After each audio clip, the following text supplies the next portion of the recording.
ये 6th class geography का पहला चैप्टर है, ठीक है।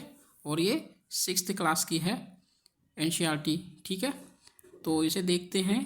पहला जो हमारा चैप्टर है वो है अर्थ इन द सोलर सिस्टम, ठीक है। तो सोलर सिस्टम में अर्थ कहाँ पर लोकेटेड है वो देखेंगे, और ये किसके अराउंड, किसके चारों तरफ घूमती है, ठीक है। हमारी अर्थ किसके चारों तरफ घूमती है, तो देखते हैं। और आप लोग ध्यान से देखिएगा पूरा वीडियो, ठीक है। तो आपको समझ में आएगा एनसीईआरटी पढ़ना कैसे है और कौन कौन से पॉइंट्स को पकड़ना है, ठीक है, ताकि हम क्वेश्चंस को अच्छे से सॉल्व कर सकें, ठीक है। तो मेनली मैं ये बता दूं कि आपको कौन से पॉइंट्स ज़्यादा फोकस करना है, जो देखना है वो है हाईलाइटेड पॉइंट्स, ठीक है। जैसे यहाँ पर फुल मून दिया है, क्या होता है ये, न्यू मून क्या होता है, यहाँ पर इसे पढ़ना है, ठीक है। और जैसे सेलेस्टियल बॉडीज़ क्या होते हैं, स्टार्स, इनकी जो नंबर ऑफ काउंटिंग है कितनी हो सकती हैं पूरे यूनिवर्स में, ठीक है। और कॉन्स्टिलेशन क्या होता है, इन हाईलाइटेड पॉइंट्स को देखेंगे, ओके। तो ये है पहला जो है हमारा। देखो पहला मैं ये इंट्रोडक्शन दे दूं कि सोलर सिस्टम में जो हमारी अर्थ है वो कहाँ पर लोकेटेड है, ठीक है। तो ये लोकेटेड है, जैसे मान लो ये है सन, ठीक है। इसके चारों तरफ क्या है, इसके चारों तरफ ऐसे ऐसे मूव करते हैं, क्या करते हैं, रिवॉल्व करते हैं। मीन्स सन के चारों, ये सन है और सन के चारों तरफ प्लैनेट्स मूव करते हैं, ठीक है, मतलब रिवॉल्व करते हैं, घूमते हैं, ठीक है। तो यहाँ पर जैसे ये है हमारा, ये मरकरी, ठीक है, मतलब बुध, और ये शुक्र, ये यहाँ पर पृथ्वी है, ठीक है। तो जो हमारी अर्थ है वो कौन से नंबर पर है, 3rd नंबर पर, ठीक है। और ये हमारा क्या, मार्स, जिसका नाम है मंगल, ठीक है, हिंदी में बोलते हैं मंगल। और फिर बृहस्पति, फिर शनि, ठीक है, जो सैटर्न है, और अरुण, देन वरुण, ऐसे ऐसे मूव करते हैं, ठीक है। तो ये सीक्वेंस और ये क्रोनोलॉजी आप याद रखिएगा, ओके। तो देखते हैं नेक्स्ट पॉइंट्स। फुल मून क्या होता है, जब पूर्णिमा होती, पूर्णिमा को ही हम फुल मून कहते हैं। और ये कब होती है, जैसे कि एक बार मंथ में एक बार होती है जो फुल मून होता है, ठीक है। मंथ के लास्ट टाइम कह सकते हैं, या मंथ के पहले दिन कह सकते हैं कि फुल मून होता है, ठीक है। न्यू मून क्या होती है, या फिर अमावस्या क्या होती है, कि जब मीन्स कि जैसे मान लो कि पहले तारीख को यहाँ पर फुल मून हुआ, ठीक है, और न्यू मून कब होगा, उसके 14 दिन बाद। यहाँ पर कह रहा फोर्टनाइट का मतलब क्या होता है, 14 डेज, ठीक है। तो 14 दिन के बाद मतलब 15वें दिन इसका एक होता है न्यू मून, ओके। तो ये चीज़ याद रखिएगा। अब नेक्स्ट है हमारा सेलेस्टियल बॉडीज़ क्या होती हैं। सेलेस्टियल बॉडीज़ वो बॉडी होती हैं जैसे कि जो बहुत ज़्यादा वेट होती है, बहुत ज़्यादा भारी होती हैं, ठीक है। जो ऑब्जेक्ट बहुत ज़्यादा भारी होती है, और जो नाइट में शाइनिंग होती हैं, जो ऑब्जेक्ट शाइन होते हैं मतलब चमकते हैं आकाश में, जैसे तारे, ठीक है, सन हो गया हमारा, मून हो गया, या फिर all those objects shining in the night sky. कोई भी जैसे शाइन करते हैं या नहीं शाइन करते, लेकिन वो बहुत बड़े होते हैं और उनका जो वेट होता है बहुत ज़्यादा भारी होता है, ठीक है। स्टार्स क्या होते हैं, स्टार्स आप लोग जानते हैं कि स्टार्स एक सेलेस्टियल बॉडीज़ है, ठीक है। और ये कहाँ पर लोकेटेड है, जैसे मान लो यहाँ पर देखते हैं कि ये हमारा सोलर सिस्टम है, ठीक है। तो एक सोलर सिस्टम एक कहाँ पर लोकेटेड होते हैं, बहुत सारे सोलर सिस्टम कहाँ पर लोकेटेड हो सकते हैं, गैलेक्सीज़ में, ठीक है, एक गैलेक्सी में। तो गैलेक्सी में number of stars, millions of stars एक गैलेक्सीज में लोकेटेड होते हैं, और यही मिलियंस ऑफ गैलेक्सीज एक यूनिवर्स में लोकेटेड हो सकती हैं, ठीक है। तो ऐसे याद रखिएगा, ओके। कॉन्स्टिलेशन क्या होता है, देखो कॉन्स्टिलेशन ये होता है कि जब हम आसमान की तरफ देखते हैं तो आपने नोटिस किया होगा बहुत सारे पैटर्न तारों का, ठीक है, बहुत सारे। जैसे हमने देखा है कि जो सप्तऋषि उन्हें बोलते हैं ना, ये सप्तऋषि 7 तारों का समूह, ठीक है। और इन्हें ऋषि सीरीज भी बोलते हैं, कि मतलब यहाँ हमारे संत, साधु संत लोग हैं, ठीक है, ये यहाँ पर घूम रहे हैं। तो कॉन्स्टिलेशन क्या होता है कि एक पैटर्न होता है तारों का, ठीक है। पैटर्न तारों का होता है तो इसे ही हम क्या बोलते हैं, इसे ही बोलते हैं कॉन्स्टिलेशन। ठीक है, तो सप्तऋषि कितने तारों का समूह है, ये है 7 तारों का समूह। ठीक है, और ये फॉर्म करता है उर्सा मेजर कॉन्स्टिलेशन, मतलब उर्सा एक बड़ा फॉर्म करता है जो आसमान में हमें 7 तारों का समूह दिखाई देता है और किसी भी कहीं भी और हमें नहीं दिखाई देता है। ठीक है, पोल स्टार क्या है, जिसे बोलते हैं ध्रुव तारा। ठीक है, ये आसमान में नॉर्दर्न हेमिस्फीयर जो नॉर्थ साइड है ना, नॉर्थ साइड, ये हमारा देखो यहाँ पर ये हमारी अर्थ है, एक मिनट, ये हमारी अर्थ है, ठीक है, पृथ्वी, और यहाँ पर है इक्वेटर। ठीक है, तो नॉर्थ साइड कौन सा है, ये इक्वेटर के जो ऊपर वाला भाग है ना, ऊपर वाला भाग, ये नॉर्दर्न हेमिस्फीयर बोलते हैं, और नीचे वाले पार्ट को क्या बोलते हैं, सदर्न हेमिस्फीयर, या फिर कह सकते हैं कि साउथ पोल में। साउथ पोल तो बहुत यहाँ पर, जैसे मान लो यहाँ पर ये है, तो साउथ पोल बहुत यहाँ पर होता है। ठीक है, तो इसे सदर्न हेमिस्फीयर बोलते हैं। प्लैनेट्स के बारे में देखते हैं। प्लैनेट्स, नंबर ऑफ प्लैनेट्स कितने हैं, नंबर ऑफ प्लैनेट्स हमारे 8 प्लैनेट्स हैं, जो कि पहले कौन सा था, पहले था यम, या फिर क्या बोल सकते हैं, जो एक ड्वार्फ प्लैनेट है। ठीक है, उसे इंग्लिश में बोलते हैं प्लूटो। ठीक है, तो हमारे जो सोलर सिस्टम में कितने नंबर ऑफ प्लैनेट्स हैं, वो हैं 8। ठीक है, नॉट 9, बिकॉज कौन सा है जो हमारा ड्वार्फ प्लैनेट है, कौन सा, प्लूटो। ठीक है, वो यहाँ पर आई थिंक 2008 में यहाँ से बाहर निकाल दिया गया था। ठीक है, जो प्लैनेट्स के नंबर ऑफ प्लैनेट से, ठीक है, प्लूटो को। तो कितने नंबर ऑफ प्लैनेट्स हैं, 8। जैसे कि यहाँ हमारा सन है, ये हमारा मान लो ये सन है। ठीक है, ये सन है, तो पास में सबसे क्या है, पास में सबसे मरकरी, जिसे बोलते हैं बुध। ठीक है, और उसके बाद जो है ये है जो हमारा वेनस। ठीक है, जिसे बोलते हैं शुक्र, और ये हमारी है अर्थ। ठीक है, और नेक्स्ट है मार्स, जिसे बोलते हैं मंगल। उसके बाद है बृहस्पति, जिसे जुपिटर बोलते हैं। देन उसके बाद सैटर्न, जिसे शनि बोलते हैं। ठीक है, और इसे नेपच्यून बोलते हैं, जिसे अरुण। देन क्या, यूरेनस। ठीक है, जिसे वरुण बोलते हैं। तो ये 8 प्लैनेट आपको पूरी तरीके से याद होना चाहिए। ठीक है, अच्छा कितने हो गए, 1 2 3 4 5 6 7 8 9, ये 9 कैसे हो गए, देखो मार्स, वीनस, अर्थ। अच्छा ये नहीं है, ठीक है, ये अर्थ हमारी ये है। ठीक है, तो 8 ही है, नॉट 9। समझ गए। हाँ, तो यहाँ पर एक ये बता दूँ कि सबसे जो छोटा हमारा प्लैनेट है वो क्या है, मरकरी। ठीक है, जिसे बुध बोलते हैं। और सबसे बड़ा प्लैनेट सोलर सिस्टम में हमारे कौन सा है, ये है जुपिटर, जिसे बृहस्पति कहते हैं। ठीक है, जो कौन सा ऐसा एक मिनट, क्या हो गया, हाँ, कौन सा ऐसा ये प्लैनेट है जिसके चारों तरफ रिंग है। ठीक है, जो विजिबल है, मतलब दिखाई देती हैं, तो वो है हमारा शनि, जो जिसे बोलते हैं सैटर्न। ठीक है, सैटर्न के चारों तरफ क्या है, रिंग है, घेरे हैं। ठीक है, और कौन सा ऐसा प्लैनेट है जो जिसके चारों तरफ रिंग हैं बट वो पूरी तरीके से दिखाई नहीं देती हैं, तो कौन सा है, वो हमारा जुपिटर भी है। ठीक है, ये है नेपच्यून, और ये है यूरेनस। ठीक है, तो इन तीनों के चारों तरफ रिंग तो हैं, मतलब रिंग्स हैं, बट ये क्या है, दिखाई नहीं देते। ठीक है, जैसे ये है Jupiter, Saturn and Uranus. Okay, तो यहाँ पर इनके चारों तरफ रिंग है, बट क्या है, हमें केवल विजिबल होता है कौन से, सैटर्न, शनि ग्रह के जो रिंग्स हैं। ठीक है, नेक्स्ट है हमारा, ये देख लिए। अब नेक्स्ट देखते हैं सोलर सिस्टम, ये है हमारा। ठीक है, तो इसमें 8 प्लैनेट्स हैं, मतलब 8 ग्रह हैं, जिसे ग्रह बोलते हैं हिंदी में। ठीक है, सैटेलाइट को उपग्रह बोलते हैं।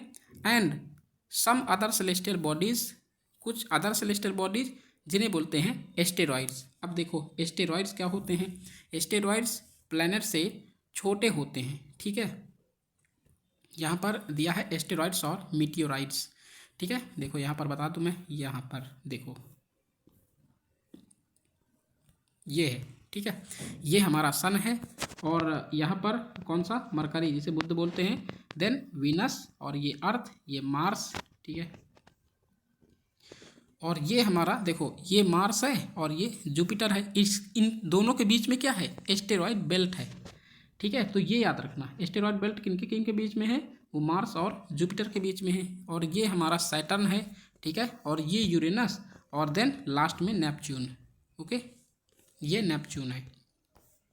तो ये याद रखना कि जो एस्टेरॉयड बेल्ट है कौन कौन से ग्रह के बीच में है, वो है मार्स और जुपिटर, ठीक है। तो एस्टेरॉयड क्या होते हैं, एस्टेरॉयड होते हैं जो हमारे यहाँ पर बहुत मीन्स प्लैनेट से छोटे छोटे यहाँ पर रॉक पार्टिकल्स जो पत्थरों के बने होते हैं यहाँ पर घिरे हुए हैं, ठीक है, घिरे हुए हैं इस सोलर सिस्टम में, ठीक है। तो ये याद रखना।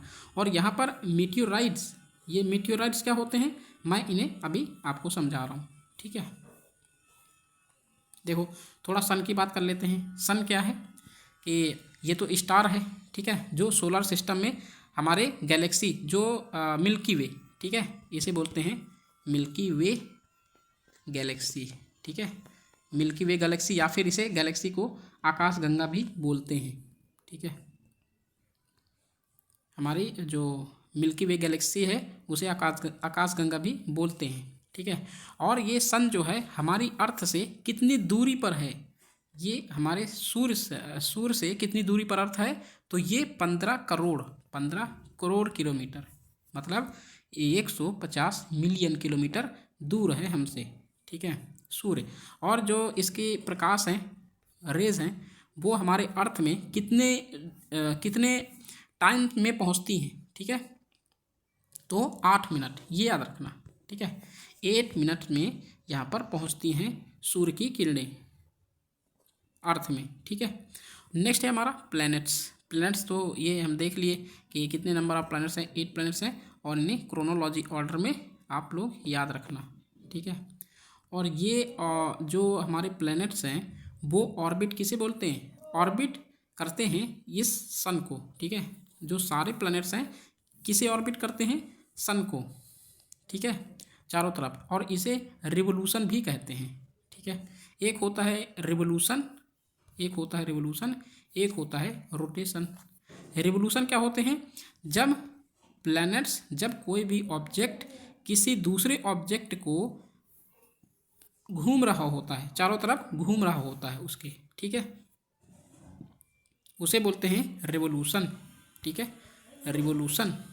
और जो भी यहाँ पर कोई भी एक ऑब्जेक्ट अपने ही एक्सिस में, अपने ही अक्ष में घूम रहा होता है, ठीक है, तो उसे बोलते हैं रोटेशन। ये दोनों चीज़ें याद रखना, दोनों डेफिनेशन है, उन्हें याद रखना, ठीक है। देखो यहाँ प्लूटो की बात की जा रही है, तो 2006 में इसे बाहर कर दिया गया था कि ये एक छोटा, मतलब उसके क्राइटेरिया को फुलफिल नहीं कर पा रहा है, प्लैनेट्स के क्राइटेरिया को, तो इसलिए इसे बाहर कर दिया गया था, ठीक है। और अर्थ के बारे में देखते हैं। अर्थ जो है कहाँ पर, कौन सा नंबर का है, ये है यहाँ पर तीसरे नंबर में, सोलर सिस्टम के तीसरे नंबर में अर्थ आता है, ठीक है, किसके बाद, वीनस के बाद। और ये है थर्ड नियरेस्ट प्लैनेट, जो थर्ड नियरेस्ट मतलब तीसरे नंबर का, सन के तीसरे नंबर का प्लैनेट है। और साइज में ये 5वें नंबर का, सबसे बड़ा कौन सा है, जुपिटर, उसके बाद सैटर्न, उसके बाद जो हमारा यूरेनस है, उसके बाद जो है नेपच्यून, ठीक है, फिर हमारा अर्थ आता है जो कि 5वें नंबर का सबसे बड़ा प्लैनेट है, ग्रह है, ठीक है। और ये फ्लैटेन है, जिसे बोलते हैं ना अर्थ फ्लैट है, तो फ्लैट नहीं है, वो है केवल और केवल कहाँ पर है, पोल में फ्लैट है, ठीक है, पोल में। जैसे मान लो यहाँ पर ये है अर्थ, ठीक है, ये हमारा इक्वेटर जिसे बोलते हैं हिंदी में भूमध्य रेखा, ठीक है, ये कर्क रेखा है, ये मकर रेखा है, नीचे वाली मकर रेखा, ऊपर वाली कर्क रेखा। और यहाँ पर क्या है, ये 90 डिग्री पर है, ठीक है, ये 30 डिग्री पर होते हैं, ठीक है, 30 डिग्री ये, 30 डिग्री ये, और ये 90 डिग्री, यहाँ पर ऐसे कर देते हैं ना, हाँ, तो ये 90 डिग्री है, ये भी 90 डिग्री। तो इसे जो ऊपर वाले को बोलते हैं नॉर्थ पोल, ठीक है, और इसे को बोलते हैं साउथ पोल, ओके, ये याद रखना, नॉर्थ पोल और साउथ पोल, जो कि यहाँ पर ये आर्कटिक है रीजन, ऊपर वाला नॉर्थ पोल में आर्कटिक रीजन है जो बर्फ से घिरा रहता है, और यहाँ पर अंटार्कटिक रीजन साउथ में, ठीक है, दक्षिण में अंटार्कटिक जो रीजन है, ठीक है, यहाँ पर भी बर्फ पूरी तरीके से घिरी रहती है। और इसके जो बीच में है जो अर्थ है हमारी, ठीक है, यहाँ पर कह रहा है कि फ्लैट है, मतलब क्या है, फ्लैट, फ्लैट का मतलब क्या है, बराबर है, ठीक है। और लेकिन हमारे इक्वेटर में ये जियोइड फॉर्म में है। जियोइड का मतलब क्या है, कहीं भी ऊपर कभी नीचे, कभी ऊपर कभी नीचे, क्योंकि माउंटेन वगैरह भी यहाँ पर लोकेटेड है, ठीक है। तो इसे याद रखना। तो जियोइड मीन्स एक तरीके का ये भी होता है कि अर्थ लाइक शेप, ठीक है, जैसे बोलते हैं कि यहाँ पर कोई भी फ्लैट नहीं है, ओके, कुछ उभरी हुई बोल सकते हैं। जियोइड मतलब उभरी हुई चीज़ें, उभरी हुई चीज़। तो यहाँ इक्वेटर में, बीच में इक्वेटर है, ठीक है, भूमध्य रेखा, तो इसके आसपास क्या है, हमारी अर्थ जियोइड है, यहाँ पर फ्लैट है, यहाँ पर जियोइड है, उभरी हुई धरती है, ठीक है। तो ये याद रखना। और अर्थ को एक ब्लू प्लैनेट मतलब नीला ग्रह भी कहते हैं, ठीक है। और ये फेवरेबल कंडीशन मतलब यहाँ पर लाइफ है, केवल और केवल एक ही प्लैनेट है जिस पर लाइफ है। हमें और नहीं पता किस पर है किस पर नहीं है, लेकिन हमें जो नोन है, हम जिसे जानते हैं, वो केवल अर्थ है जहाँ पर लाइफ है, जहाँ पर जीवन है, ठीक है। क्यों? क्योंकि ये गोल्डी लॉक जोन में आता है। अब देखो गोल्डी लॉक जोन होता क्या है। गोल्डी लॉक जोन वह जोन होता है जहाँ पर क्या है कि उसका जो एटमॉस्फियर है वो वाटर वेपर से फिलअप हो, ठीक है। जैसे यहाँ पर देखा जाता है कि अर्थ में, अर्थ तो ये है ही, ठीक है, गोल्डी लॉक जोन में है ही। गोल्डी लॉक जोन क्या है, मतलब ये सन है, ठीक है, और ये यहाँ पर मरकरी, ये वीनस, ये अर्थ, मार्स, जुपिटर और नंबर ऑफ प्लैनेट्स, ठीक है। तो ये मतलब यहाँ पर हमारी अर्थ थर्ड नंबर में है, तो इसके एटमॉस्फेयर के चारों तरफ क्या है, गोल्डी लॉक जोन, मतलब यहाँ पर ना तो ज़्यादा गर्म है और ना ही ज़्यादा ठंडा है। तो ये भी बोला जाता है कि ये जो मार्स है ना, ये भी गोल्डी लॉक जोन में आता है, क्योंकि यहाँ पर भी ना ज़्यादा गर्मी है और ना ही ज़्यादा ठंडी है, ना ही ज़्यादा कोल्ड है ना ही ज़्यादा वार्म है, ठीक है। तो ये याद रखना। और धरती को नीला ग्रह भी जानते हैं। नीला ग्रह क्यों जानते हैं? क्योंकि यहाँ पर क्या है, हमारी जब अर्थ है, आसमान से देखते हैं, स्काई से देखते हैं, तो ये ब्लू दिखाई देता है। क्यों? क्योंकि यहाँ पर जो है वाटर की प्रेजेंस है। वाटर यहाँ पर पाया जाता है, जल की मात्रा बहुत ज़्यादा है। जैसे मान लो कि यहाँ 71% जो है ना, 71% हमारा जो वाटर पानी है, ठीक है, हमारे धरती में, और 29% जो है हमारा लैंड है, ठीक है। तो इतना ज़्यादा मात्रा ज़्यादा होने के कारण, क्वांटिटी ज़्यादा होने के कारण, वाटर की क्वांटिटी ज़्यादा होने के कारण यहाँ पर प्लैनेट हमारा ब्लू दिखाई देता है आसमान से, ठीक है। ये याद रखना। अब देखो नेक्स्ट है मून। मून क्या है कि ये सैटेलाइट है। किसका सैटेलाइट? अर्थ का। धरती के चारों तरफ क्या है, ये अर्थ है, धरती के चारों तरफ ये घूमता है, ठीक है, मून, ओके। तो ये एक नेचुरल सैटेलाइट है। नेचुरल सैटेलाइट का मतलब क्या है, ह्यूमन मेड सैटेलाइट नहीं है। ह्यूमन मेड सैटेलाइट तो ये है, ठीक है, ये यहाँ पर बनाए हुए सैटेलाइट यहाँ पर भेजे जाते हैं, किसके द्वारा? मानव के द्वारा। लेकिन हमारा जो नेचुरल सैटेलाइट है, मतलब अपने आप बना है, तो वो है मून, जिसे बोलते हैं चंद्रमा, ठीक है। तो ये याद रखना। एस्टेरॉयड, यहाँ पर देखो एस्टेरॉयड, मीटियोराइड। एस्टेरॉयड मैंने बता दिया किसके किसके बीच है, मार्स और जुपिटर के बीच। मीटियोराइड 3 तरह के, मतलब एक होते हैं मीटियोराइड, एक होता है मीटियोर और एक होता है मीटियोराइट, ठीक है। इनको बता दो क्या होता है। मीटियोराइड क्या होता है, जब मान लो एस्टेरॉयड है, यहाँ पर एक एस्टेरॉयड यहाँ पर मूव किया और ये है धरती, ठीक है, ये अर्थ है, ये अर्थ है, ठीक है। और यहाँ पर जो एस्टेरॉयड है, ये एस्टेरॉयड यहाँ पर घूम रहा है किसके किसके बीच, मंगल और बृहस्पति, मतलब मार्स और जुपिटर के बीच। लेकिन जब उसी साइकिल से ये मतलब दूसरे डायरेक्शन में चला जाता है, मान लो अर्थ की तरफ आ रहा है और जुपिटर जो एस्टेरॉयड बेल्ट से बाहर निकल गया, तो इसे मीटियोराइड बोलते हैं, ठीक है। लेकिन जब ये अर्थ के एटमॉस्फेयर है ना, ये एटमॉस्फेयर वायुमंडल से बोलते हैं, ठीक है, वायुमंडल के पास आया, और तो उसे वायुमंडल के पास आने में उसे क्या बोलेंगे, उसे बोलेंगे मतलब इसके देखो ये इतना ज़्यादा इसकी स्पीड होती है, इतना ज़्यादा इसकी चाल होती है कि यहाँ पर जलने लगता है ये, ठीक है। तो ये कोई भी अगर कोई भी एक एस्टेरॉयड है वो आ रहा है धरती की तरफ और वो बहुत बड़ा है, ठीक है, तो वो पूरी तरीके से नहीं जलता, पूरी तरीके से नहीं जलता, तो धरती के जो वायुमंडल है उसमें प्रवेश हो जाता है, उसमें इंटर हो जाता है, और उसके बाद जो है वो तब भी जल नहीं पाता, मतलब छोटा हो जाता है लेकिन पूरी तरीके से नहीं जलता, तो एटमॉस्फेयर के अंदर आ जाता है। तो एटमॉस्फेयर के पास वाले के, एटमॉस्फेयर जस्ट ऊपर वाले को क्या बोलते हैं, मीटियोर, ठीक है, मीटियोर बोलते हैं। और जस्ट अंदर जब आ जाता है, जब नहीं जलता है पूरी तरीके से और अंदर आ जाता है धरती के एटमॉस्फेयर के अंदर आ जाता है, तो उसे बोलते हैं मीटियोराइट, ठीक है। तो ये डिफरेंस याद रखना, ओके, बहुत इंपॉर्टेंट है।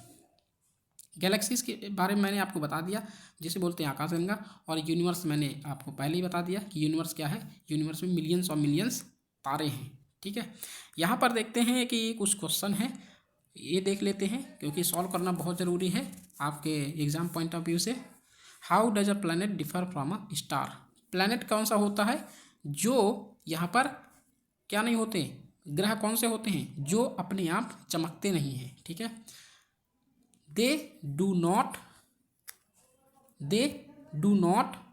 शाइन ऑन देयर ऑन, ठीक है। और सन स्टार क्या होते हैं, स्टार वो होते हैं, तारे वो होते हैं जो खुद से चमकते हैं, ठीक है, खुद के प्रकाश से चमकते हैं, ये याद रखना। What is meant by the solar system? Solar system को आप जानते हैं किसे बोलते हैं, ठीक है, ये तो नॉर्मल है। Name all planets according to their distance from the sun. सभी प्लैनेट्स को एक सीक्वेंस में बताइए, उनके नाम बताइए। तो 8 प्लैनेट हैं, उनके नाम बताना है, ठीक है, ये भी इजी है। Why is the earth called a unique planet? Earth को यूनिक प्लैनेट क्यों बोलते हैं? क्योंकि एक हैबिटेबल, यहाँ पर जीवन है, यहाँ पर पानी है और यहाँ पर वायुमंडल है, इसलिए इसे क्या बोलते हैं, यूनिक प्लैनेट बोलते हैं। वायुमंडल का मतलब एटमॉस्फेयर है। Why do we see only one side of the moon always? क्योंकि हमारा जो मतलब कह रहा है कि केवल एक ही साइड मून का हमेशा क्यों देख पाते हैं, दूसरी साइड क्यों नहीं दिखाई देता? क्योंकि देखो ये है हमारी अर्थ, ठीक है, और ये हमारा क्या है, मून, मतलब चंद्रमा। तो ये ऐसे ऐसे मूव कर रही है ना, ऐसे ऐसे मूव कर रही है, ऐसे ऐसे मूव कर रही है, ठीक है, रोटेट करती है अपने जगह पर, अपने एक्सिस में। देखो यहाँ पर ये चंद्रमा है, ठीक है, ऐसे मूव कर रही है, यहाँ पर ये अर्थ है और इसे क्या कर रही है, यहाँ पर रिवॉल्व कर रही है। तो ऐसे ऐसे मूव करती है, इधर नहीं, ऐसे ऐसे नहीं करती, ऐसे ऐसे नहीं करती, ऐसे ऐसे करती है ना, ऐसे ऐसे करती है, ये ऐसे ऐसे नहीं करती, ठीक है, नहीं तो दोनों तरफ आ जाएगा। तो क्या होगा, ये वाला पोल जो है यहाँ पर देखो, ये वाला जो पोल है ना, ये है हमारा साउथ पोल और ये है हमारा नॉर्थ पोल चंद्रमा का। तो ये साउथ पोल जो है ना, डार्क साइड है, ये डार्क साइड मतलब यहाँ पर अंधेरा ही रहता है और यहाँ पर प्रकाश होता है, तो इसलिए जो है हमारा एक ही साइड हम देख पाते हैं, उसके दूसरी साइड नहीं देख पाते हैं। तो ये चीज़ याद रखना, ओके, बहुत इंपॉर्टेंट है। नेक्स्ट है what is the universe? Universe के बारे में मैंने पहले ही बता दिया, ठीक है। MCQ देख लेते हैं। The planet known as the earth's twin? Planet का ट्विन किसे बोलते हैं, मतलब एक प्लैनेट की सिस्टर किसे बोलते हैं? इसे कौन सा है इसके पास, वीनस, ठीक है, वीनस को अर्थ का ट्विन बोलते हैं। Which is the third nearest planet to the sun? Third nearest planet मतलब तीसरा सबसे पास ग्रह कौन सा है सन के? तो ये हमारा पहले है Mercury, then Venus, then third कौन सा है, अर्थ। तो ये अर्थ हमारा करेक्ट आंसर हो जाएगा। नेक्स्ट है all the planets move around the sun in a? सभी प्लैनेट्स सन के, सूर्य के चारों तरफ घूमते हैं किस, मतलब कौन सा, मतलब एक पाथ है उनका, पाथ उनका जो रास्ता है, कैसे वो मूव करते हैं? क्या सर्कुलर पाथ में होते हैं? सर्कुलर मतलब ऐसे ऐसे मूव कर रहे हैं, या फिर रेक्टेंगुलर पाथ, रेक्टेंगुलर मतलब ऐसे मूव कर रहे हैं, और एक इलोंगेटेड पाथ। तो देखो यहाँ पर हमारा जो सही आंसर होगा वो इलोंगेटेड पाथ होगा। क्यों? क्योंकि यहाँ पर जैसे मान लो ये सन है, यहाँ पर ये मरकरी और ये वीनस, ये यहाँ पर अर्थ, ठीक है। तो ये ऐसे ऐसे बन रहा है, ठीक है, सर्कुलर फॉर्म में नहीं बन रहा, मतलब गोला फॉर्म में नहीं बन रहा, ऐसे बन रहा है, ये ऐसे वाला, ठीक है। तो इसे बोलते हैं इलोंगेटेड पाथ, ओके। नेक्स्ट है the pole star indicates the direction to the. Pole star की जो डायरेक्शन किधर है, मैंने बोला था ना कि नॉर्दर्न हेमिस्फीयर में, अर्थ के नॉर्दर्न हेमिस्फीयर में, तो ये है नॉर्थ साइड में दिखाई देता है, ठीक है। और नेक्स्ट है और लास्ट हमारा क्वेश्चन है, ठीक है, ये भी हम फिल इन द ब्लैंक भी भरेंगे, ठीक है। Asteroids are found between the orbits. Asteroid कौन कौन से ग्रहों के बीच में पाए जाते हैं, तो वो मैंने पहले बताया था आपको, मार्स एंड जुपिटर के बीच में, ठीक है। Fill in the blanks. A group of क्या forming various patterns is called a, यहाँ पर देखो, ग्रुप ऑफ स्टार्स। और कौन सा पैटर्न फॉलो करते हैं, कॉन्स्टिलेशन, ठीक है, उसे कॉन्स्टिलेशन बोलते हैं ग्रुप ऑफ स्टार्स को। A huge system of stars is called, देखो, huge system of stars is called क्या, यहाँ पर क्या है, ह्यूज सिस्टम ऑफ स्टार्स क्या बोलते हैं, ह्यूज सिस्टम ऑफ स्टार्स को गैलेक्सी बोलते हैं, ठीक है, जिसमें मिलियंस ऑफ स्टार्स होते हैं, ठीक है। Is the closest celestial body to our earth. कौन सा सेलेस्टियल बॉडी है आवर अर्थ के, तो वो है क्लोजेस्ट सेलेस्टियल बॉडी, वो है मरकरी, ठीक है, जो हमारा बुध, ठीक है। और या फिर बोले कि मार्स, ये भी बोल सकते हैं। इज द, हाँ मार्स है ना कि बुध है, ठीक है। वीनस बोल सकते हैं, ये सेलेस्टियल बॉडी क्लोजेस्ट है, ठीक है। या फिर बोलते हैं मून, मून सबसे क्लोजेस्ट है, ये भी एक सेलेस्टियल बॉडी है, ओके। और is the third nearest planet to the sun, तो ये हमारी अर्थ है, ठीक है। Planets do not have their own, क्या, planets do not have their own shining, या फिर खुद से नहीं चमकते हैं, एंड क्या नहीं है उनके पास, एक on their own shine and their light, ठीक है। तो लाइट नहीं है इसलिए वो चमकते नहीं है, ठीक है। तो ये रहा हमारा 6th क्लास की एनसीईआरटी का जो ज्योग्राफी का पहला चैप्टर, ठीक है। तो आप प्रॉपर इसे देखिएगा और इनसे नंबर ऑफ क्वेश्चंस आप निकाल सकते हैं। तो थैंक यू फॉर वॉचिंग। और एक बात है कि आप अगर चैनल को सब्सक्राइब नहीं किए हैं तो प्लीज़ चैनल को सब्सक्राइब करें और वीडियो को लाइक भी करना है, ठीक है। तो चलिए मिलते हैं नेक्स्ट लेक्चर में, तब तक के लिए thank you and have a great day.